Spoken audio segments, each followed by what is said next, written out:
Maryland Governor Larry Hogan's here in studio. Nice to see you, sir. Great to be with you. You're looking good. Thank you. Health is okay. You know, you had a doing big scare, great. but you look strong. Thank you. Doing great. Thanks for being here.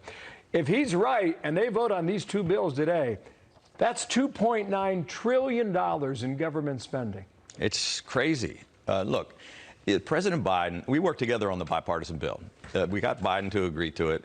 There's no additional spending. It's all paid for, $1.2 trillion. It passed overwhelmingly in the Senate in August. Since then, the progressives in the House hijacked this entire thing.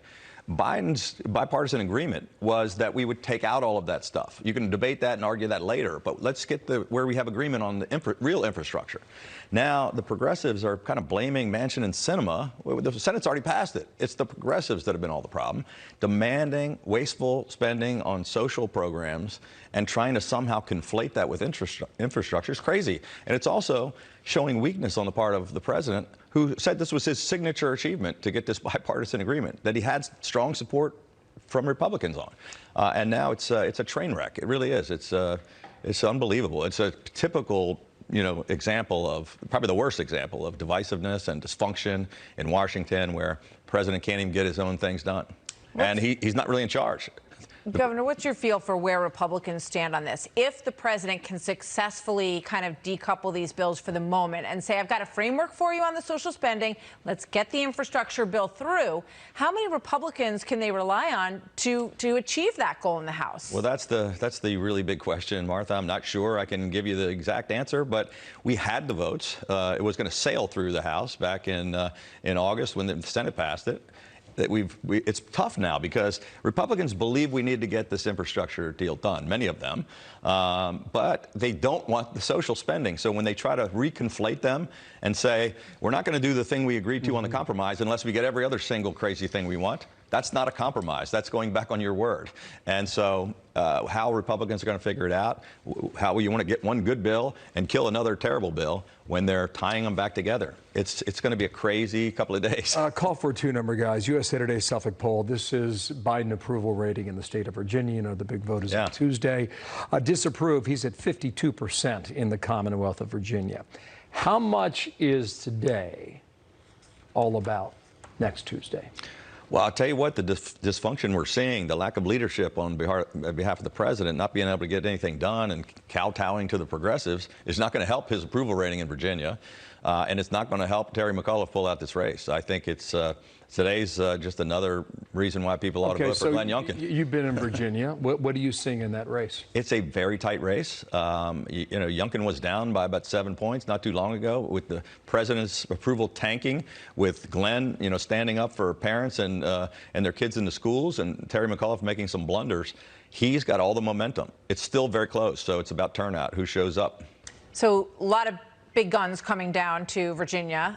President Obama was there, the vice president, the president. Yeah. When President Obama was there, he said this about the outrage issue that has been so driving that Virginia race. Watch this.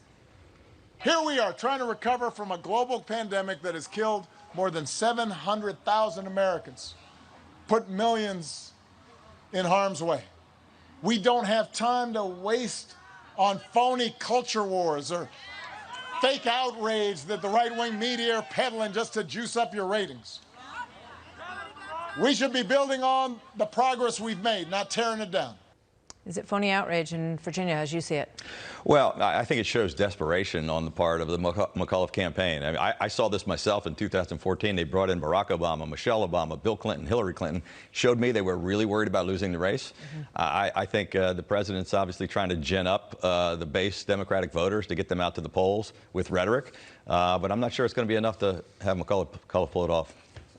There is talk, especially among Republicans and a lot of political analysts, that Democrats have misread their majority, and they've misread the country in turn. There's no question about that. How would you address that?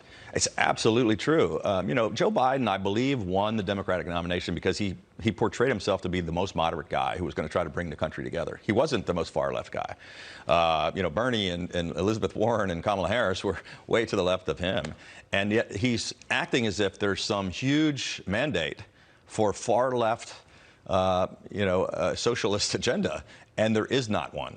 So I think they're totally misreading the average voter in the country, all the voters, but particularly even their Democratic voters. I don't think are as far left as where some of the folks are in the House right now that are driving the train and pushing Biden to go to a more far left position than he normally would have been. Mm-hmm.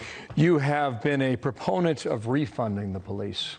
How do you think that's resonating in Maryland? I think it's resonating really, really well, particularly among the people that are victims of crime in places like Baltimore City, where we have 300 murders a year. We had a Baltimore City councilman calling for the abolishment of the police. We've got people all over the country calling for defunding the police. And I said, how are you going to make policing better? By taking away the funding. It's like saying we want to improve education by defunding the schools. It's absurd and ludicrous. It's far left lunacy. So I said, we're going to refund the police. We put $150 million more into police so we can do better recruitment and retention and better training, teach de-escalation techniques, pay for body cams, all of these, more community policing. It's going to help us do a better job of connecting with the inner city communities, but it's also going to stop the violent crime.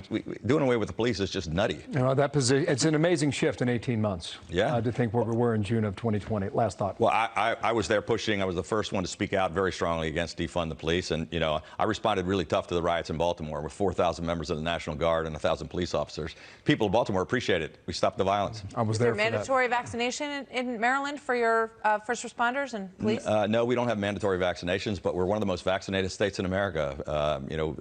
We've got 86% of the entire population vaccinated.